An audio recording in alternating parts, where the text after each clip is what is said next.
Good evening सभी को। तो अपने टेक्सोनॉमी पढ़ रहे थे और टेक्सोनॉमी में क्लासिफिकेशन पढ़ रहे थे क्लास इंसेक्टा का, है ना।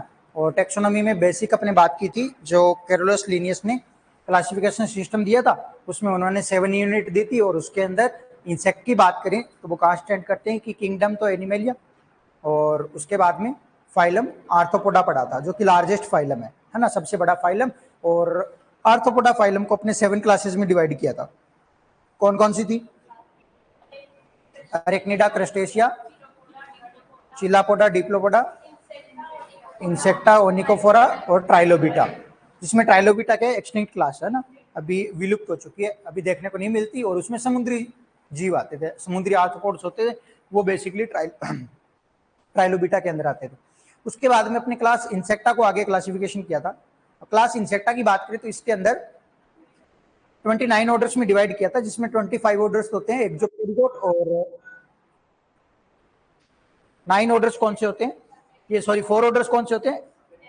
हाँ, टेरिकोटा के बारे में बात की थी अपने ना। तो 20 अपने 25 ऑर्डर होते हैं वो तो हाँ टेरिकोटा के होते हैं। और अगर बात करें 4 ऑर्डर्स के तो एटेरिकोटा, यानी उसमें विंगलेस होते हैं 4 ऑर्डर। उसके बाद में अपने क्लासिफिकेशन किया था एक्सोप्टेरिकोटा और एंडोप्टेरिकोटा। एक्सोप्टेरिकोटा की अगर बात करें तो उसमें 25 ऑर्डर्स थे या 16 ऑर्डर थे, 16 ऑर्डर थे, है ना। और एंडोप्टेरिकोटा के अंदर 9 ऑर्डर्स थे। तो अब अपने उसके बाद में इसके मेटामॉर्फोसिस के बेस पे भी देखा था कि जो एक्सोप्टेरिकोटा होते हैं उनमें इनकम्प्लीट मेटामॉर्फोसिस होता है और एंडोटेरिकोटा के अंदर कंप्लीट मेटामॉर्फोसिस होता है। कंप्लीट होगा तो 4 स्टेज होगी, इनकम्प्लीट होगा तो 3 स्टेज होगी। 3 स्टेज में एग नीफ एडल्ट हो सकता है और अगर एक्वेटिक है तो एग नेड्स और एडल्ट हो सकता है। उसके बाद में कंप्लीट के अंदर एग, लार्वा, प्यूपा और एडल्ट 4 स्टेज होती है, जिसमें प्यूपल स्टेज एक प्रकार से रेस्टिंग स्टेज मानी जाती है। फिर उसके बाद में अपने ऑर्डर्स की बात कर रहे थे, अपने इंपॉर्टेंट ऑर्डर और उनके एग्जाम्पल आपको याद रखने। बाकी तो आगे अपने क्रॉप पेस्ट पढ़ेंगे, उस टाइम आपको फैमिली ऑर्डर तो याद करनी है। लेकिन अभी टोटल ऑर्डर जो 29 है उनमें कौन कौन से ऑर्गेनिजम्स या कौन कौन से इंसेक्ट आते हैं वो अपने पढ़ रहे थे। तो कल अपने ऑर्थोप्टेरोइड और अपने पेलियोप्टेरन ऑर्डर पढ़े थे, जिनमें विंग फ्लैक्सिंग मैकेनिज्म एब्सेंट होता है, और ऑर्थोप्टेरोइड जिनमें माउथ पार्ट्स होते हैं, बाइटिंग चिविंग टाइप के स्ट्रॉन्ग माउथ पार्ट्स होते हैं। ठीक है, उसके बाद में हेमिप्टेरोइड ऑर्डर आते हैं। हेमिप्टेरोइड ऑर्डर की बात करें, इसमें अपने मालोफेगा स्किंग इंसेक्ट आते हैं बेसिकली, है ना। और मालोफेगा आता है, साइफनुक्लाट आता है, हेमिप्टेरा आता है और थायसिनोप्टेरा आता है। इसमें अगर बात करें अपनी बर्ड लाइस आती है जो अपने मालोफेगा के अंदर आती है, हेड या बॉडी लूज आती है वो साइफनुक्लाटा के अंदर आती है। और हेमिप्टेरा के अंदर बग्स, और बग्स के साथ में मैंने आपको बताया था क्या क्या, कौन कौन से थे? एफिड था, जेसिड था और हाँ, तो वो नोट कर लेना ना, एफिड, जेसिड, व्हाइट फ्लाई और ब्लैक इंसेक्ट और मिलीबग।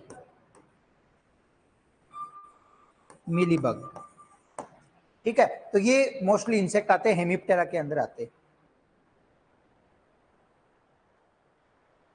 हेमिप्टेरा, स्केली इंसेक्ट भी आता है इसके अंदर, है ना। स्केली इंसेक्ट लिख, स्केली इंसेक्ट आता है।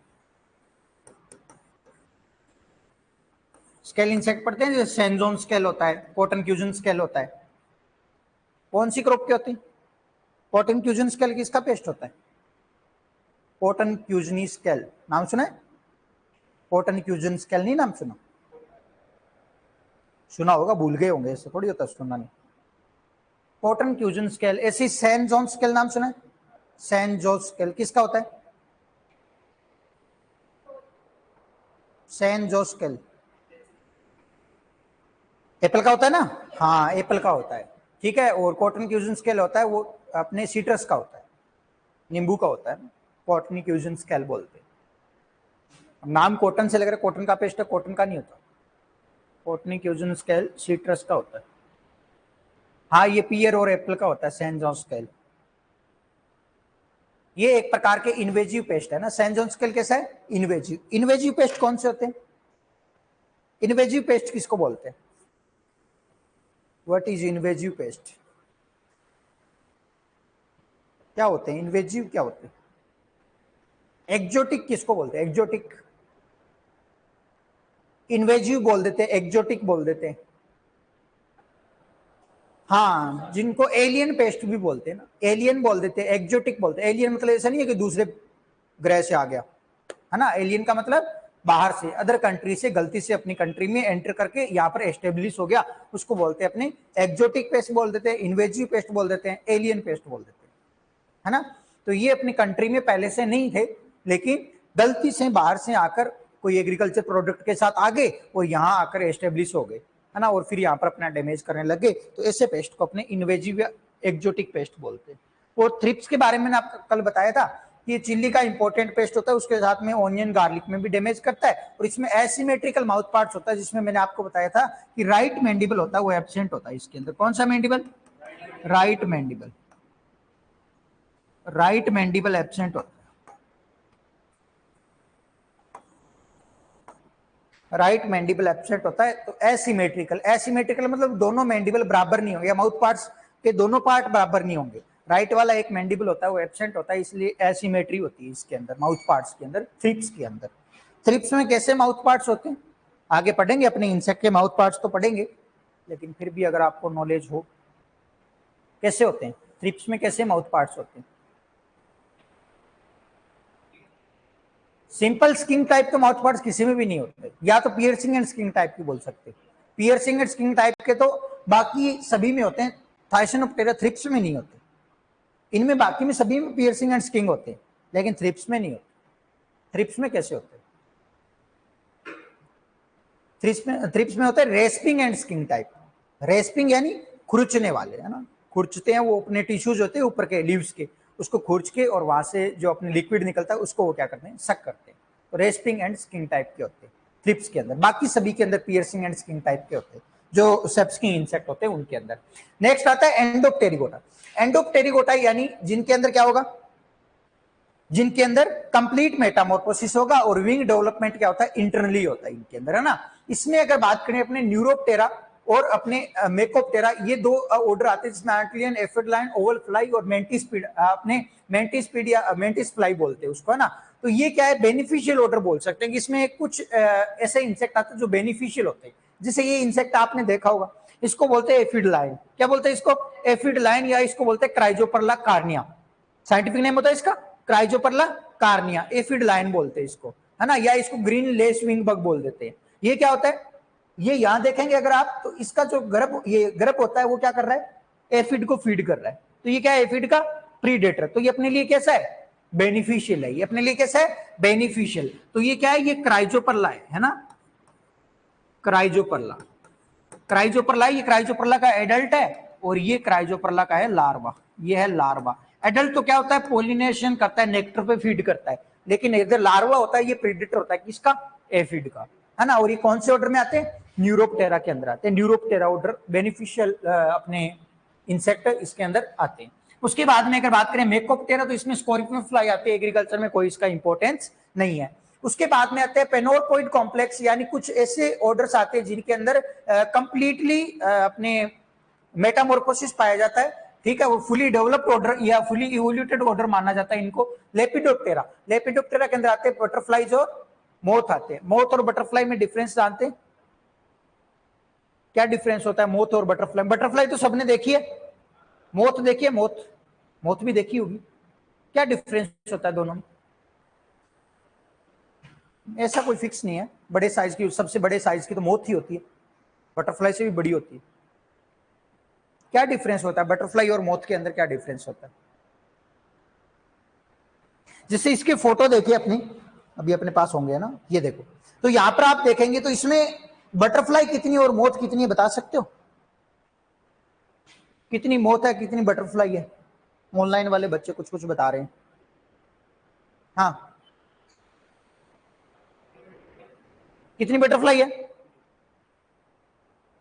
कितनी लग रही है? एक ही है, बाकी सब मोथ है।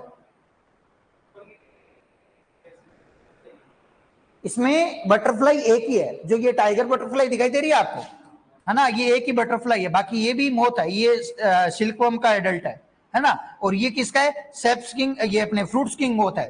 फ्रूट्स किंग मोथ किसका होता है, सीट्रस क्रॉप का इंपॉर्टेंट पेस्ट होता है। ये कौन सी है, स्पिंजिड मोथ है, ये स्पिंजिड मोथ। और ये कौन सी है, ये हेलिकोर्पा आर्मिजेरा का एडल्ट है। तो ये सभी क्या है, ये मोथ।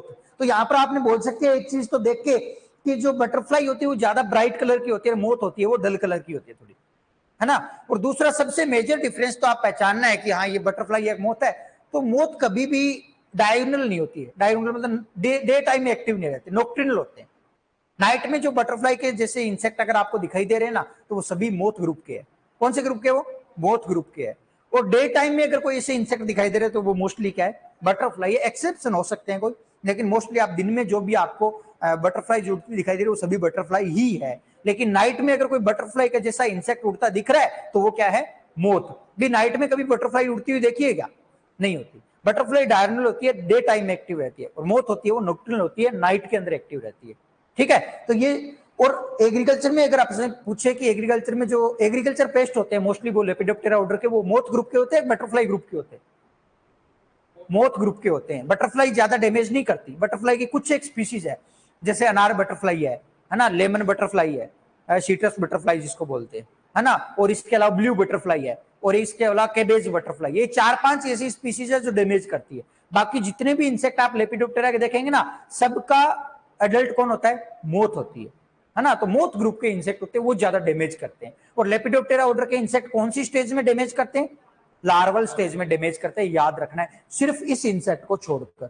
ये क्या है, ये फ्रूट स्किंग मोथ है जो एडल्ट स्टेज में डैमेज करता है। बाकी लेपिडोप्टेरा ऑर्डर का कोई भी इंसेक्ट ऐसा नहीं है जो एडल्ट स्टेज में डैमेज करता हो, सबके सब लार्वल स्टेज में ही डैमेज करते हैं। एक्सेप्शन याद रखना, इसका क्वेश्चन आता है एग्जाम में, है ना, पढ़ेंगे आगे इसके बारे में भी।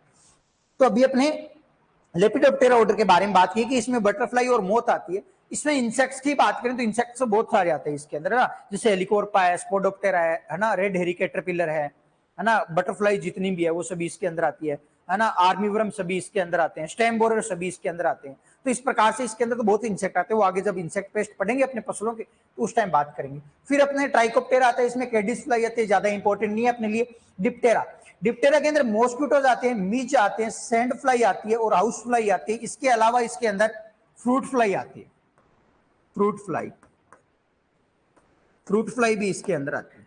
इसके अंदर डिप्टेरा ऑर्डर के अंदर। यानी आपसे पूछे कि जो ट्रू फ्लाइज होती है वो किसके अंदर आती है।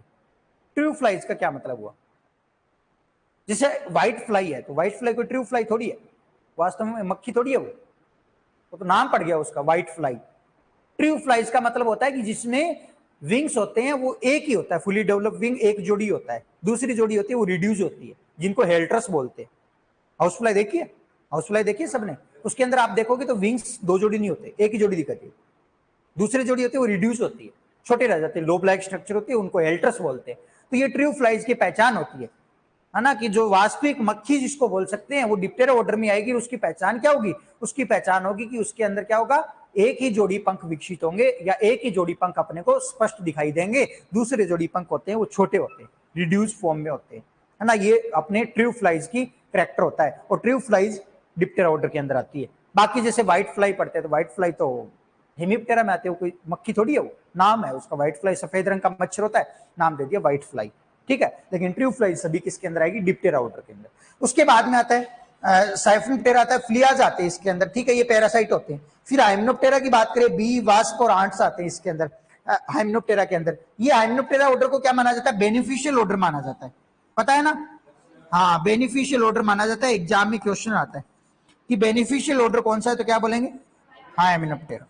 बेनिफिशियल ऑर्डर क्यों मानते हैं इसको, क्यों मानते हैं बेनिफिशियल, क्योंकि इसमें बीज आती है इसलिए बेनिफिशियल क्यों मानते हैं इसको। हाइमेनोप्टेरा ऑर्डर को बेनिफिशियल क्यों माना जाता है, ऑनलाइन वाले बच्चे बताएंगे।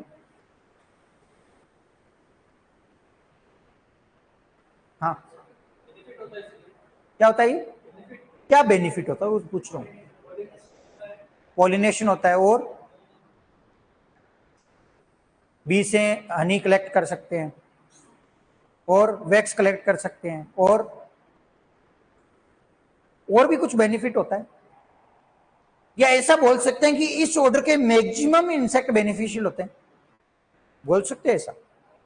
हाइमेनोप्टेरा ऑर्डर के अंदर कोई भी ऐसा इंसेक्ट नहीं है जो डैमेज करता हो क्रॉप के अंदर, सिर्फ एक इंसेक्ट को छोड़कर। कौन सा होगा वो, एक इंसेक्ट हाइमेनोप्टेरा ऑर्डर का ऐसा है जो क्रॉप में डैमेज करता है, बाकी कोई भी इंसेक्ट क्रॉप में डैमेज नहीं करता, और वो एग्जाम में सीधा सीधा पूछा जाता है। व्हाइट फ्लाई तो कहां पड़ी अपने, हेमीप्टेरा में गई वो तो पीछे है फ्लाई। चलो इंट के लिए इतना बता देता हूं कौन सी फ्लाई है। शिव चौधरी, व्हाइट फ्लाई गई पीछे भैया। हाँ सुभाष यादव बिल्कुल सही बोल रहा है। मस्टर्ड साफ्लाई कौन सा ऑर्डर आता है? मस्टर्ड साफ्लाई। मस्टर्ड साफ्लाई एक ही ऐसा इंसेक्ट है हाइमेनोप्टेरा ऑर्डर का जो क्रॉप में डैमेज करता है, इसके अलावा इसका कोई भी ऐसा इंसेक्ट नहीं है जो अपनी क्रॉप में डैमेज करता हो। या तो कुछ बेनिफिट देता है या फिर कुछ भी नहीं करता, न्यूट्रल है, क्रॉप में कोई नुकसान उसका नहीं होता है। एक इंसेक्ट को छोड़कर वो एक्सेप्शन है, मस्टर्ड साफ्लाई, जो कि पेस्ट है, बाकी इसका कोई भी पेस्ट नहीं होता, इसलिए इसको बेनिफिशियल ऑर्डर बोलते हैं। कि सर और बेनिफिशियल ऑर्डर इंसेक्ट कौन से हो सकते हैं इसमें? इसके अंदर मैक्सिमम पैरास्टोइड्स आते हैं, याद रखना है, क्वेश्चन आता है एग्जाम के अंदर। Maximum parasitoids belong to the order hymenoptera. और पैरास्टोइड्स बात करते हैं अपने, तो पैरास्टोइड्स होते हैं बेनिफिशियल। पढ़ते हैं ना अपने पैरास्टोइड्स, ट्राइकोग्रामा पढ़ते हैं। ट्राइकोग्रामा किसमें आता है? हाइमेनोप्टेरा ऑर्डर में आता है। पैरास्टोइड होता है ना वो, तो मैक्सिमम पैरास्टोइड्स होते हैं वो हाइमेनोप्टेरा ऑर्डर के ही होते हैं, इसलिए भी ये क्या है? बेनिफिशियल है। एक ही एक्सेप्शन है इसके अंदर, एक्सेप्शन है मस्टर्ड साफ्लाई, जो क्या करता है? डैमेज करता है ना। तो वो मस्टर्ड साफ्लाई जब आप आगे पढ़ेंगे मस्टर्ड साफ्लाई उस टाइम बात करेंगे। अभी इतना याद रखना है कि मस्टर्ड साफ्लाई हाइमेनोप्टेरा में आता है और ये क्या करता है? डैमेज करता है। ठीक है, चलो उसके बाद में आता है कोलियोप्टेरा। कोलियोप्टेरा के अंदर क्या आएगा? बीटल्स और विविल्स आती है, लेकिन कोलियोप्टेरा में एक चीज याद रखनी की लार्जेस्ट ऑर्डर है। लार्जेस्ट ऑर्डर मतलब सबसे बड़ा, मतलब सबसे ज्यादा इंसेक्ट कोलियोप्टेरा में आते हैं, लार्जेस्ट ऑर्डर। भी लार्जेस्ट फाइलम कौन सा? आर्थ्रोपोडा। लार्जेस्ट क्लास कौन सी? इंसेक्टा। और लार्जेस्ट ऑर्डर कौन सा? कोलियोप्टेरा। और लार्जेस्ट फैमिली कौन सी? आगे फैमिली इसके अंदर होगी, कोलियोप्टेरा की एक फैमिली होती है कुर्कुलिनिडी, जिसमें विविल्स आते हैं, है ना, वो सबसे बड़ी फैमिली होती है। आगे पढ़ेंगे उसके बारे में भी। अभी याद रखना है कि बीटल्स और विविल्स इसके अंदर आते हैं। अब बीटल्स और विविल्स क्या होते हैं देखें, कोलियोप्टेरा ऑर्डर के अंदर बात करें ना, ये रहा कोलियोप्टेरा। तो इसमें इस प्रकार के जितने भी इंसेक्ट आपको दिखाई देते हैं इनको बीटल्स और विविल्स बोलते हैं। अब बीटल और विविल में डिफरेंस मेजर होता है वो किसका? माउथ पार्ट्स का होता है। इसमें देखेंगे, इसमें विविल ये एक ही है। इस विविल में देखेंगे तो आप माउथ पार्ट्स आगे से स्नाउट लाइक स्ट्रक्चर है, सूंड की तरह आगे बढ़ा हुआ है इसका माउथ पार्ट्स, आगे स्नाउट लाइक होता है, तो इसको विविल बोलते हैं। और बाकी में सिंपल अपने माउथ पार्ट्स होते हैं, इनको क्या बोलते हैं? बीटल्स बोलते हैं। और बीटल्स और विविल्स होती है ये कोलियोप्टेरा ऑर्डर के अंदर आती है। ठीक है, जैसे यहां पर ये क्या है? लेडी बर्ड बीटल, प्रीडेटर होता है किसका? एफिड का। किसका? एफिड का, लेडी बर्ड बीटल बोलते हैं इसको, है ना। तो इनके अंदर क्या होगा? ये बीटल्स और विविल्स आती है। इसमें भी ध्यान में रखना है, इसमें आपको ये छोटे छोटे इंसेक्ट दिख रहे हैं, ऐसे इंसेक्ट आपने स्टोरेज के अंदर देखे होंगे, देखे हैं क्या? दानों के अंदर आटे में इलियां जो पड़ती है ना, वो देखी होगी। तो ये माना जाता है कि maximum stored grain insect pest कौन से ऑर्डर में आते हैं?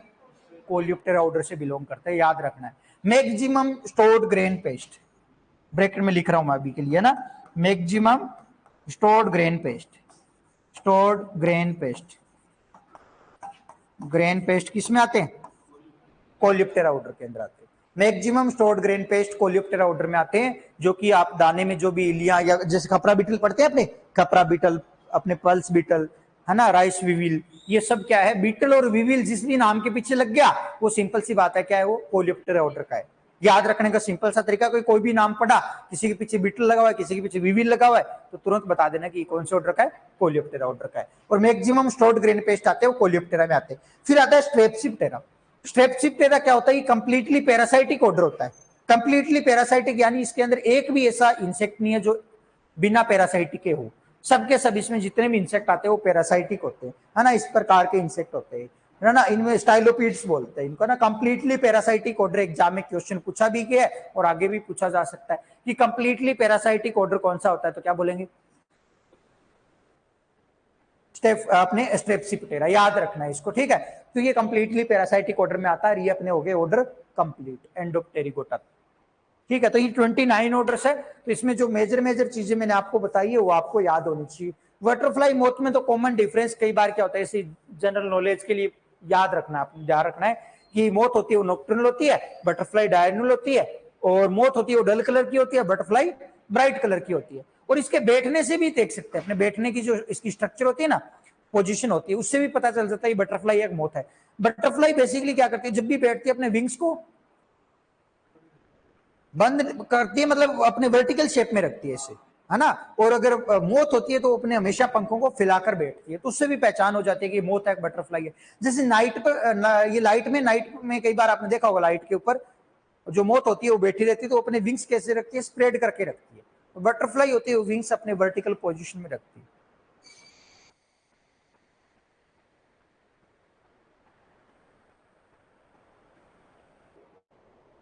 तो ये बेनिफिशियल ऑर्डर है हाइमेनोप्टेरा, ये याद रखना है आपको, क्योंकि इसमें कोई भी ऐसा इंसेक्ट नहीं है जो डैमेज करता हो, एक्सेप्शन सिर्फ एक ही इंसेक्ट है, और वो है अपनी मस्टर्ड साफ्लाई।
नोट कर लिया सभी ने?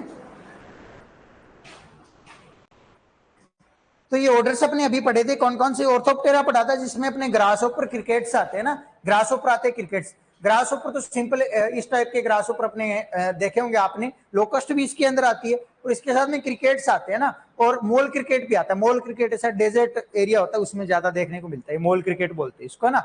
और उसके बाद में बीटल्स और विविल्स कोलियोप्टेरा में, बटरफ्लाई और मोथ लेपिडोप्टेरा में, और हेमियोप्टेरा में देखेंगे सेप्सकी इंसेक्ट। अब ये प्लांट बग्स बोलते हैं इनको, ऐसे जितने भी इंसेक्ट दिख रहे हैं उनको बग्स बोलते हैं ना। और यहाँ पर ये एफिड है, ये जेसिड है, और ये व्हाइट फ्लाई है, ये सभी के सभी क्या है? सेप्सकी इंसेक्ट है। उसके बाद में देखिए अपने हाइमेनोप्टेरा। हाइमेनोप्टेरा के अंदर मोस्टली कौन से आते हैं? बेनिफिशियल इंसेक्ट आते हैं, है ना, इसलिए इसको बेनिफिशियल ऑर्डर बोलते हैं। इसमें अगर देखिए अपने हनी बी वगैरह, वास्प, ऑर्नेट्स वगैरह, आंट्स वगैरह इसके अंदर आती है। और इसके अलावा इसमें फिर पैरास्टोइड्स आते हैं मैक्सिमम, है ना, पैरास्टोइड्स इसके अंदर आते हैं जो बेनिफिशियल होते हैं। फिर आता है डिप्टेरा। डिप्टेरा के अंदर मॉस्किटोज आते हैं, हाउस फ्लाई आती है ना, और साथ में मिज आते हैं। मिज ऐसे इस प्रकार के छोटे मच्छर से होते हैं, वो क्या करते हैं? क्रॉप में डैमेज करते हैं, है ना, आप पढ़ेंगे अपने, गोल मिज आते हैं ना, तो वो मिज जाते हैं, वो क्रॉप के अंदर ये सैप सक करके डैमेज करते हैं क्रॉप के अंदर। उसके बाद में आता है डिक्टियोप्टेरा। डिक्टियोप्टेरा के अंदर कॉकरोच और मेंटिस आता है। मेंटिस इस प्रकार का होता है इंसेक्ट, प्रीडेटर होता है। क्या होता है ये?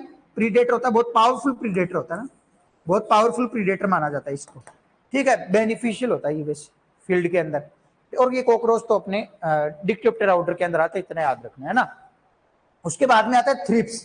थ्रिप्स इस प्रकार का इंसेक्ट होता है, इसको फसलों की जूं बोलते हैं इसको, है ना, फसलों की जूं बोलते हैं इसको, है ना। पैरासाइट तो नहीं है, पैरासाइट तो नहीं बोल सकते, सेप्सकिंग है ये, है ना, सेप्सकिंग है, ये फ्री रह सकता है, ऐसा नहीं है। पैरासाइट तो क्या होता है? ऑल टाइम डिपेंड रहता है क्रॉप के ऊपर, ये ऐसा नहीं है उड़ के दूसरी जगह भी जा सकता है, ऐसा फ्री रहता है ना। तो यहाँ पर अगर बात करें थ्रिप्स की, तो ये बहुत ही माइन्यूट होता है, छोटा होता है, जैसे आपको बड़ा फोटो में दिख रहा है इतना बड़ा नहीं होता, ये भी माइट की तरह ही होता है, इतना आसानी से आंखों से नहीं दिखता है ना, बहुत ज्यादा ध्यान से देखते हैं क्लोज करके तब दिखाई देता है। तो इसकी भी जूम करके अगर फोटो लेते हैं तो इस प्रकार का इंसेक्ट अपने को दिखाई देता है। थायसेनोप्टेरा, थायसेनो का मतलब होता है कटे फटे, पटेरा का मतलब विंग्स। तो इनकी विंग्स होते हैं ना, जब ये खुलते हैं तो इस प्रकार से, जब इस प्रकार से इंसेक्ट मान लो तो इसके से विंग्स खुलते हैं ना, तो ये इससे कटे फटे विंग्स होते हैं इस प्रकार के इसके, है ना, इसलिए इसका नाम पड़ गया थायसेनोप्टेरा, ठीक है। और ये एक प्रकार का बहुत छोटा इंसेक्ट होता है, मेजर तो डैमेज करता है चिल्ली के अंदर, ओनियन गार्लिक के अंदर, लेकिन और भी बहुत सारी क्रॉप। कॉटन में अभी सबसे ज्यादा डैमेज थ्रिप्स का ही चल रहा है, जो बीटी कॉटन है उसके अंदर थ्रिप्स ने बहुत नुकसान पहुंचा रखा है। फिर आइसोप्टेरा, तो आइसोप्टेरा के अंदर क्या आते हैं?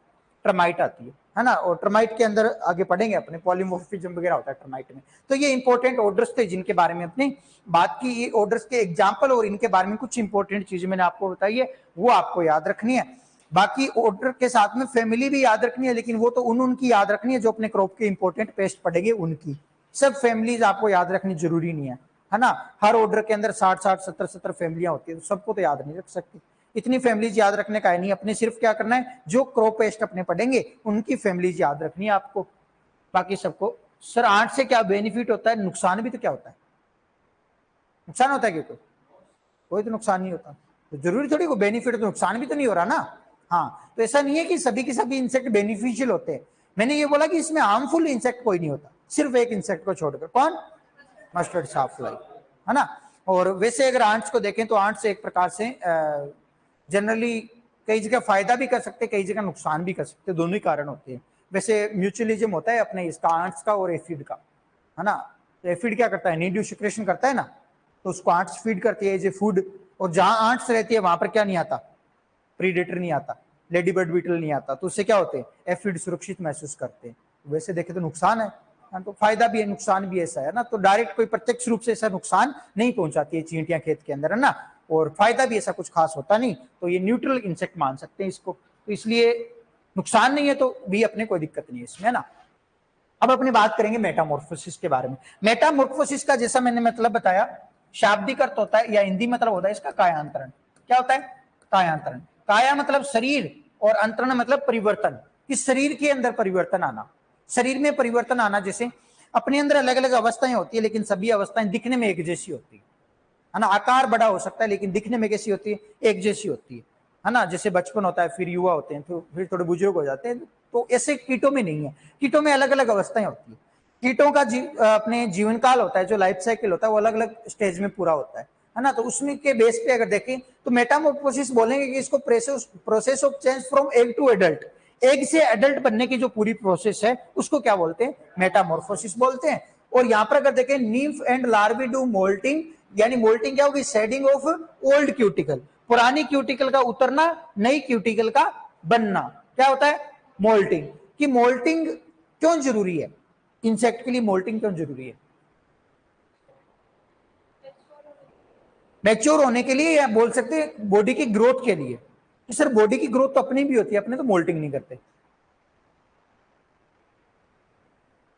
अपने तो नहीं करते मोल्टिंग, कई कई करते हैं, सर्दियों में चमड़ी उतरने लगती है, पता है हाँ, ड्राई स्किन होती है ना, उतरने लगती है ऐसे, वो कोई ग्रोथ के लिए नहीं है, वो तो ऐसे ही है, रिफ्रेश होने के लिए थोड़ा। तो मोल्टिंग क्यों करते हैं फिर? इसके लिए मैंने आपको स्टार्टिंग में बताया कि जो आर्थ्रोपोड्स होते हैं, आर्थ्रोपोड्स के अंदर क्या होता है, हाँ क्यूटिकल के ऊपर क्या होता है, क्यूटिकल के अंदर काइटिन होता है, और काइटिन हार्ड होता है, तो हार्ड एक्सोस्केलेटन है, हार्ड एक्सोस्केलेटन है, तो क्या करना पड़ेगा, जब बॉडी ग्रोथ करेगी तो करने ही नहीं देगा, तो पेक का एकदम, है ना, उसको क्या करना पड़ेगा, हटाना पड़ेगा, फिर वो बॉडी में ग्रोथ करेगा, फिर जैसे ही बॉडी में ग्रोथ हो गई तो वो वापस बना देगा क्या, क्यूटिकल, फिर वापस क्या करेगा, फिर ग्रोथ करेगा, फिर क्यूटिकल उतार देगा, फिर वापस बना लेगा। ये काम कब रहता है, ये काम सिर्फ होता है इमेच्योर स्टेज के अंदर, जब तक कि वो अडल्ट नहीं बनता तब तक, अडल्ट बनने के बाद मोल्टिंग नहीं होती, है ना, सिर्फ इमेच्योर स्टेज या निम्फ या लार्वा होगा वही मोल्टिंग करता है, प्यूपा या अडल्ट मोल्टिंग नहीं करता, है ना। तो मोल्टिंग किसके लिए, ग्रोथ और डेवलपमेंट के लिए जरूरी होती है, क्यों, क्योंकि इंसेक्ट की बॉडी की जो क्यूटिकल होती है वो हार्ड होती है, काइटिन की बनी होती है, इसलिए उसको उतारना जरूरी है। जैसे अपनी बॉडी है, अपनी बॉडी को मान लो कोई ऐसे बंद, एक लोहे की पेटी बंद कर दिया एकदम फिक्स, कोई ऐसी ड्रेस पहना दी जो लोहे की ड्रेस है, बोले अब कर लो वर्दी करनी है, तो कहां से करेंगे, बॉडी फैलेगी नहीं इधर उधर, अपने लकवाग्रस्त हो जाएगा शरीर, बॉडी पैरालाइज हो जाएगी पूरी, है ना, टेढ़े मेढ़े हो जाएंगे पार्ट्स, बॉडी पार्ट्स ऐसे, है ना, हो जाए ऐसे ही होगा। बॉडी को ग्रोथ तो करेगी, बॉडी नेचुरल है, ग्रोथ तो कर रही हो, लेकिन क्या होगा, ग्रोथ के लिए स्पेस ही नहीं मिल पा रहा उसको बॉडी को, है ना। तो ऐसा इंसेक्ट के अंदर है, तो इंसेक्ट की बॉडी के ऊपर ऐसा अपने काइटिन का जो लेयर होती है उसको हटाना पड़ता है, उसी को क्या बोलते हैं, अपने मोल्टिंग बोलते हैं, ठीक है। और मोल्टिंग के बाद की जो स्टेज आती है उसको क्या बोलते हैं, इंस्टार बोलते हैं, पढ़ते हैं ना अपने कि इस इंसेक्ट में इतने इंस्टार होते हैं, इसमें इतने instar, first instar, second instar, third instar, पढ़ते हैं ऐसे। तो हर मोल्टिंग के बाद की स्टेज होती है एक इंस्टार, दोबारा मोल्टिंग हुई दूसरा इंस्टार,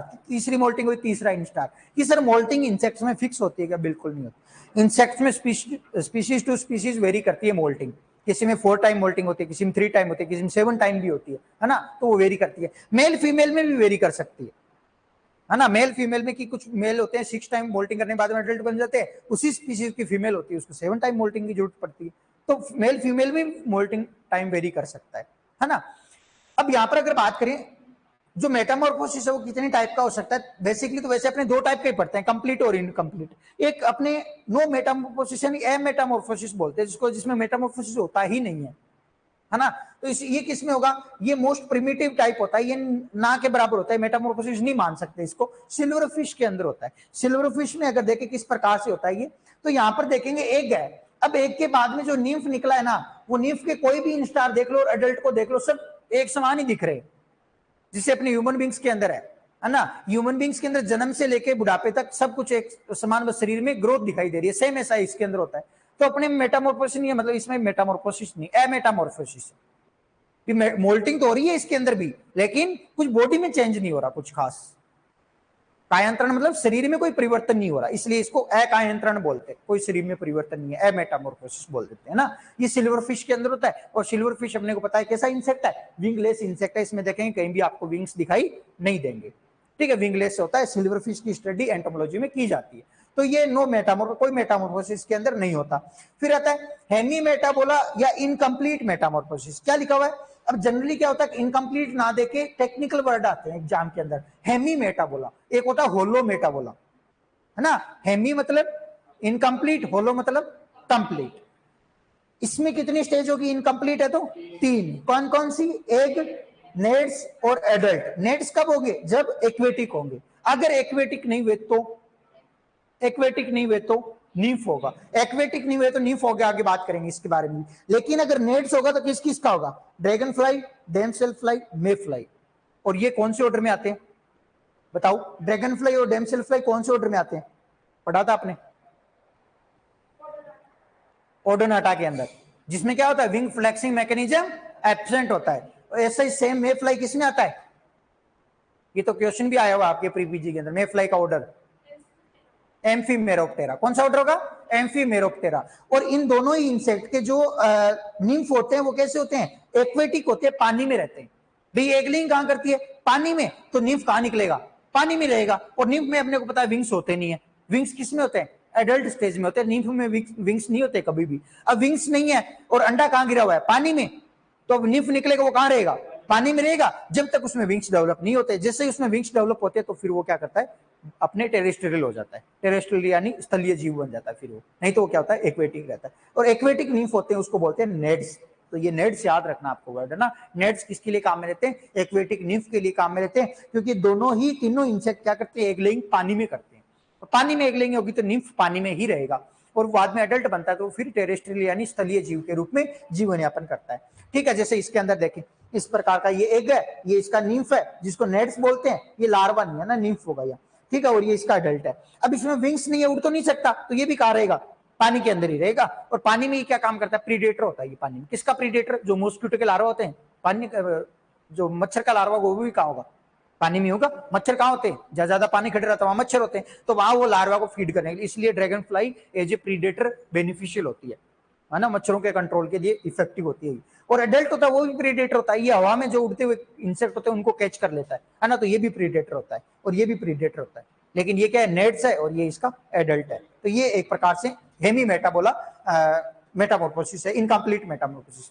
इसके अंदर ये एक आता है अपने पोरोमेटाबोला आता है। पोरोमेटाबोला के अंदर अगर बात करें, पोरोमेटाबोला में क्या होगा? इसमें ग्रेजुअल मेटामॉर्फोसिस। ग्रेजुअल मेटामॉर्फोसिस का मतलब इसमें धीरे धीरे अपने बॉडी के अंदर चेंज देखने को मिलता है अपने को, है ना। कैसे देखें? इसके अंदर भी 3 स्टेज होगी, एग, निम्फ और एडल्ट। एग, निम्फ और एडल्ट। अब यहां पर देखना निम्फ आ गया है, वहां तो क्या था? नेड्स था। नेड्स होगा तो क्या होगा? हेमी मेटाबोला। निम्फ होगा तो पोरोमेटाबोला। लेकिन दोनों ही कैसे है? इनकम्प्लीट है। ये इनकम्प्लीट मेटामॉर्फोसिस टाइप बोल सकते हो आप इसको, है ना।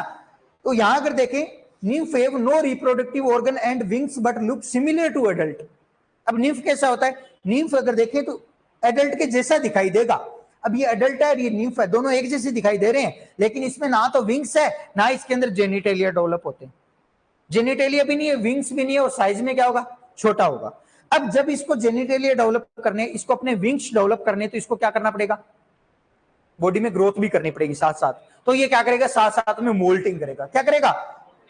सेवरल टाइम मोल्टिंग होती है इसके अंदर। मोल्टिंग करते करते करते करते जिस लास्ट मोल्टिंग में इसके अंदर विंग्स और जेनिटेलिया डेवलप हो जाते हैं, तो फिर ये एज ए अडल्ट अपने रहने लगता है। ठीक है, तो इसमें कितनी स्टेज होगी? एग, निम्फ और एडल्ट। और मोल्टिंग होगी वो सिर्फ कहां होगी? निम्फ के अंदर होती है। एडल्ट में कभी भी इसमें मोल्टिंग नहीं होती है। ये हमेशा याद रखना है कि मोल्टिंग कौन करेगा? इमेच्योर स्टेज ही करेगी। कि सर इस टाइप का किस में होता है? बग्स में होता है, जो हेमिप्टेरा ऑर्डर में आती है। जितने भी हेमिप्टेरा ऑर्डर के जितने भी इंसेक्ट होते हैं सबके अंदर कौन सा? Incomplete Metamorphosis. ग्रास ऑपर के अंदर इनकम्प्लीट होता है। एफिड आपने पढ़ा था, हेमिप्टेरा में भी आता है। कॉकरोच इनकम्प्लीट होता है। टर्माइट के अंदर इनकम्प्लीट होता है ना। और वैसे अपने पढ़ा था कि जितने भी एक्जोप्टेरिगोट ऑर्डर होता है सबके अंदर ही क्या होता है? इनकम्प्लीट होता है। जैसे अपने थ्रिप्स वगैरह आती है, इनमें भी इनकम्प्लीट ही होता है। ठीक है, तो एक्जोप्टेरिगोटा ऑर्डर कौन कौन से है वो मैंने आपको बता रखे हैं। कितने हैं? 16। उन 16 ऑर्डर के अंदर सबके अंदर ही कैसा होता है? इनकम्प्लीट होता है। कुछ एग्जांपल यहां पर लिखे हुए। उसके बाद में कंप्लीट मेटामॉर्फोसिस यानी होलो मेटाबोला। कंप्लीटली बॉडी क्या हो जाती है? चेंज हो जाती है। मैंने बोला था पूर्ण कायांतरण, शरीर के अंदर पूरा का पूरा परिवर्तन। कैसे? अब यहां तो अपने देख रहे थे यहां तो कि ज्यादा कुछ परिवर्तन नहीं हो रहा, ज्यादा शरीर परिवर्तित नहीं हो रहा, इसलिए इसको इनकम्प्लीट बोल रहे हैं। ज्यादा परिवर्तन नहीं हो रहा इसलिए इनकम्प्लीट बोल रहे हैं। कंप्लीट कब बोलेंगे? जब यहां पर आप देखोगे तो यहां पर पूरी बॉडी चेंज हो रही है। यहां पर पूरी बॉडी कैसे चेंज हो रही है कि देखो ये लार्वा था और ये अडल्ट है। कोई सिमिलरिटीज दिख रही है दोनों में? कहीं कोई भी सिमिलरिटीज नहीं है, कोई भी। पूरा का पूरा शरीर ही चेंज हो गया। तो इसलिए इसको बोला कंप्लीटली मेटामॉर्फोसिस यानी पूर्ण कायांतरण बोलते हैं। पूरा का पूरा शरीर ही परिवर्तित हो जाता है। और ये परिवर्तन होने के लिए इसको क्या चाहिए? इसको थोड़ा टाइम चाहिए, इसको थोड़ा रेस्ट चाहिए। इसके लिए कौन सी स्टेज आती है? प्यूपा। प्यूपा एक प्रकार की डाइपोज स्टेज होती है। डाइपोज मतलब जिसमें क्या होता है? इंसेक्ट खाना पीना छोड़ देता है, सुषुप्त अवस्था में चला जाता है। ठीक है, अब सुषुप्त अवस्था में जाने का मतलब यहां ये नहीं है कि वो अपना डेवलपमेंट भी छोड़ देगा। डेवलपमेंट नहीं छोड़ेगा, खाना पीना छोड़ देगा बस, और अपने ऊपर एक सुरक्षा आवरण बना लेगा। ये बना हुआ है ना, जैसे इसके ऊपर। ये लार्वा ऐसा था, इसने धीरे धीरे मोल्टिंग की, और मोल्टिंग करने के बाद में क्या हुआ, जो लास्ट की त्वचा थी उसको अपने शरीर के ऊपर लपेट लिया, और लपेट के और उसके अंदर बंद हो गया। अब ये इस तने के ऊपर चिपका हुआ रहेगा। प्यूपावस्था सब कीटों की अलग अलग जगह पाई जाती है, एग्जाम में क्वेश्चन भी पूछा जाता है, इस कीट की प्यूपावस्था कहां होती है, इसकी कहां होती है, इसकी कहां होती है। तो जो तितलियां होती है, तितलियों की मुख्य जो प्यूपावस्था होती है वो तने के ऊपर ही होती है, लेकिन कुछ की क्या होती है, कुछ कीटों की सोयल में भी होती है, कुछ कीटों की तने के अंदर होती है, कुछ कीटों की जो अवशिष्ट पदार्थ पड़े रहते हैं उनके अंदर हो जाती है, कुछ की पत्तियां होती है उनको फोल्ड करके उसके अंदर हो जाती है। कुछ क्या करते हैं, कुछ अपने सिल्कन कोकून बनाते हैं, सिल्कन कोकून यानी जाला बना के पत्ते के ऊपर, और उसके अंदर वो अपने पत्तियों के ऊपर जाला बना के उसके अंदर वो सुषुप्त अवस्था में चले जाते हैं। तो उनको कोई भी सुरक्षित जगह चाहिए होती है, क्योंकि उनको अपने कोई दूसरा परभक्षी खा नहीं ले, नहीं तो क्या भाई चल फिर तो नहीं सकता प्यूपा, ये तो अपने एक प्रकार से सुषुप्त अवस्था है। अब अगर इसको कोई डायरेक्ट सीधा किसी के कांटेक्ट में आया तो हो सकता है पक्षी इसको खा जाए, खत्म कर दे, है ना। तो इसके लिए इसको सुरक्षित वातावरण चाहिए थोड़ा। तो सुरक्षित वातावरण के लिए बटरफ्लाई तो क्या करती है, बटरफ्लाई एक प्रकार से इस प्रकार का कैप्सूल बनाती है और टहनी के नीचे लटका कर छोड़ देती है इसको, ठीक है। अब ये क्या होता है, ये इसके बाद में इसमें से क्या निकलेगा, एडल्ट। वो एडल्ट एकदम से नहीं निकलता, एक टाइम पीरियड होता है हर प्यूपा का, उसमें डेवलपमेंट नहीं होगा ना तब तक वो वैसे ही पड़ा रहेगा, लेकिन जैसे ही उसमें डेवलपमेंट होगा तो क्या होगा, धीरे धीरे वो अपने अडल्ट मूव करने लगेगा, और उस अपने ऊपर की कवरिंग होगी उसको तोड़ देगा, और तोड़ के इस प्रकार से अपने विंग्स उनको अपने फैला के और उड़ान भर देगा। तो ये एक प्रकार से कंप्लीट मेटामॉर्फोसिस कितनी स्टेज होगी, 4। अंडे दिए जाएंगे, लार्वा बनेगा, लार्वा के बाद में प्यूपा बनेगा, प्यूपा के बाद में फिर क्या बनेगा, एडल्ट। अब इसमें मोल्टिंग कहां पर होगी, मोल्टिंग कहां होगी इसमें, लार्वा के अंदर होगी, सिर्फ लार्वा में। प्यूपा तो डोरमेंट है, वो तो मोल्टिंग करेगा नहीं, सिर्फ लार्वा में मोल्टिंग होगी। इसमें कई बार मोल्टिंग होने के बाद में प्यूपा में बदलता है। प्यूपा एक प्रकार की रेस्टिंग स्टेज होती है इंसेक्ट की, जैसे यहां पर भी देखें, एग, एग के बाद में लार्वा है, फिर इस प्रकार का प्यूपा, और फिर क्या बन जाएगा, एडल्ट। तो इसमें कितनी स्टेज, 4, और इसको बोलते हैं अपने कंप्लीट मेटामॉर्फोसिस। मोल्टिंग भी सभी आर्थ्रोपोड्स में होती है, नहीं सभी में होती है मोल्टिंग, सब आर्थ्रोपोड्स के अंदर होगी भैया, है ना, क्योंकि काइटिन की जो एक्सोस्केलेटन है वो सभी आर्थ्रोपोड्स के अंदर प्रेजेंट होता है, तो उसके लिए क्या करना पड़ेगा, मोल्टिंग तो करनी पड़ेगी। तो इसको नोट कर लो मेटामॉर्फोसिस को।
सीयूटी का तो रिजल्ट आया नहीं ना?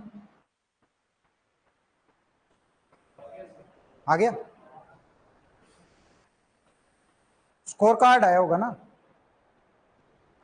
काउंसलिंग चल रही है और इसके तो एडमिशन हो गए राजस्थान के तो।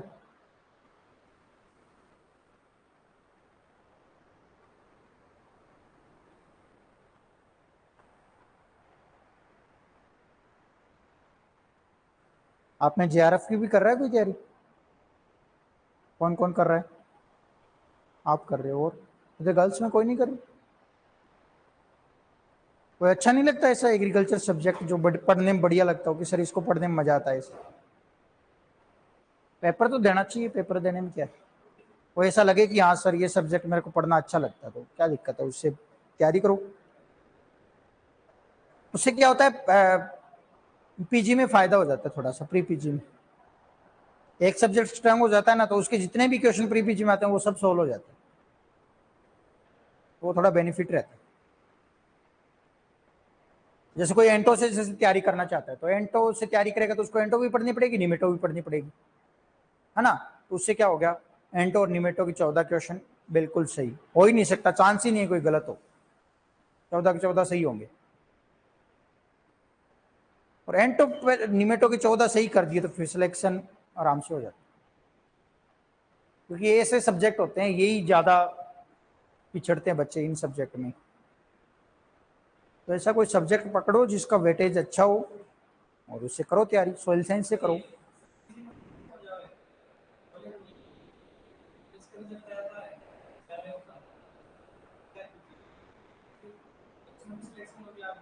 आईसीआर में चले जाओ। हाँ हाँ, छोड़ दो, क्या है? हाँ स्कॉलरशिप मिलेगी ना उधर, तो हाँ तो छोड़ सकते हो, उसमें क्या है? इधर क्या जरूरी थोड़ी है कोई भी, हाँ इधर राजस्थान में एडमिशन ले लिया और उधर सिलेक्शन हो गया तो इधर से छोड़ दो, बहुत सारे बच्चे छोड़ के जाते हैं, उसमें क्या है, उसमें कोई प्रॉब्लम नहीं है। ज्यादा क्या है, 5-10 हजार रुपए वो जो फीस जमा कराई वो रिफंड नहीं होती, वही ना, उधर और मिल जाएंगे। स्कॉलरशिप मिलती है ना? हाँ कितनी मिलती है अभी एमएससी में? 13,000 पर मंथ ना? हाँ तो बहुत है पर मंथ, तो 13,000 जॉब सी लग जाती है इसे।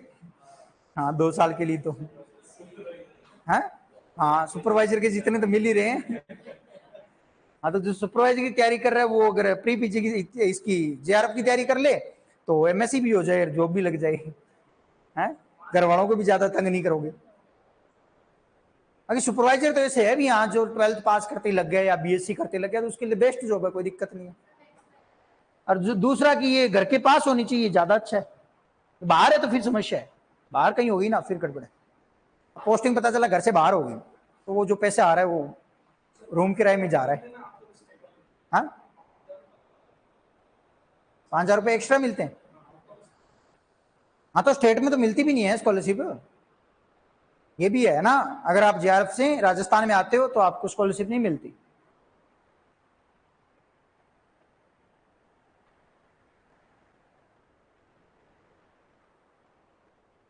हाँ तो ये तो मैं बताता ही हूँ भैया, क्या मैं हर बार तो बोलता हूँ आपको कि सर ये भी बता दो कि कौन सा क्वेश्चन एग्जाम में आया हुआ है, मैं बीच बीच में क्या बताता हूँ आपको।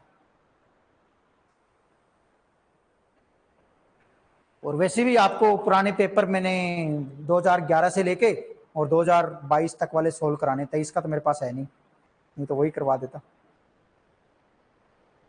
23 का मतलब बी वाला ना? 24 का आएगा कि 23 का है? 23 तक का तो है, 24 का नहीं है। फिर से 24 का करवाओ तो मजा आए, 23 तक तो हम भी कर ले। लेकिन ऐसा है कि अगर 23 तक के भी कर लिए ना तो ऐसे समझ लो 50% पेपर सोल्व हो गया, 24 में वही आएगा आधा तो।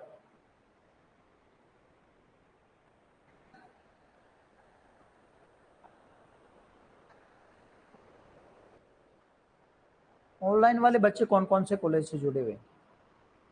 पारुल, सोनी, सुमित शर्मा, सुभाष यादव।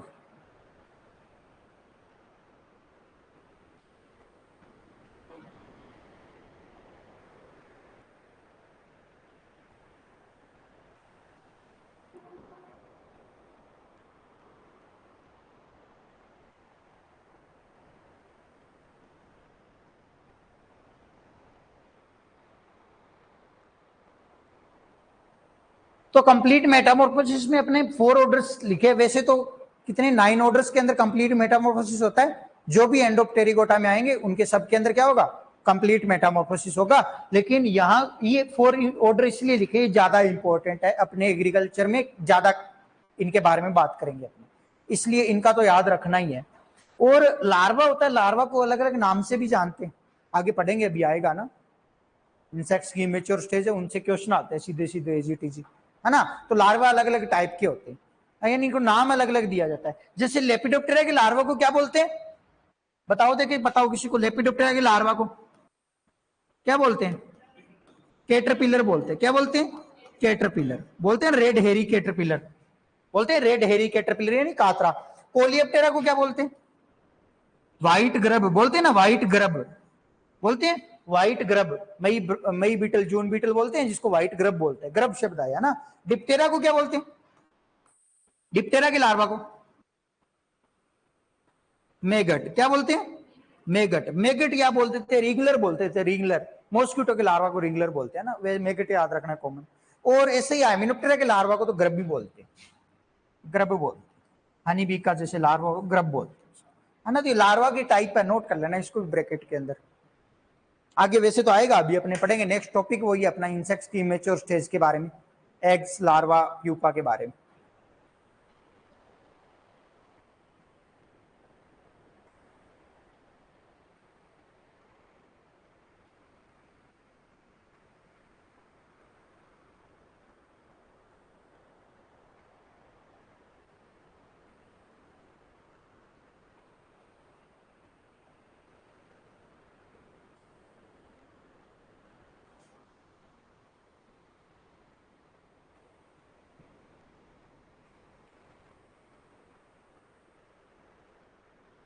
मेटामॉर्फोसिस का पार्ट पढ़ा है कल की क्लास में अपने, कल तो क्या परसों की क्लास में पढ़ेंगे, immature stage of insect. Eggs कितने टाइप के होते हैं, लार्वा कितने टाइप के होते हैं, प्यूपा कितने टाइप के होते हैं।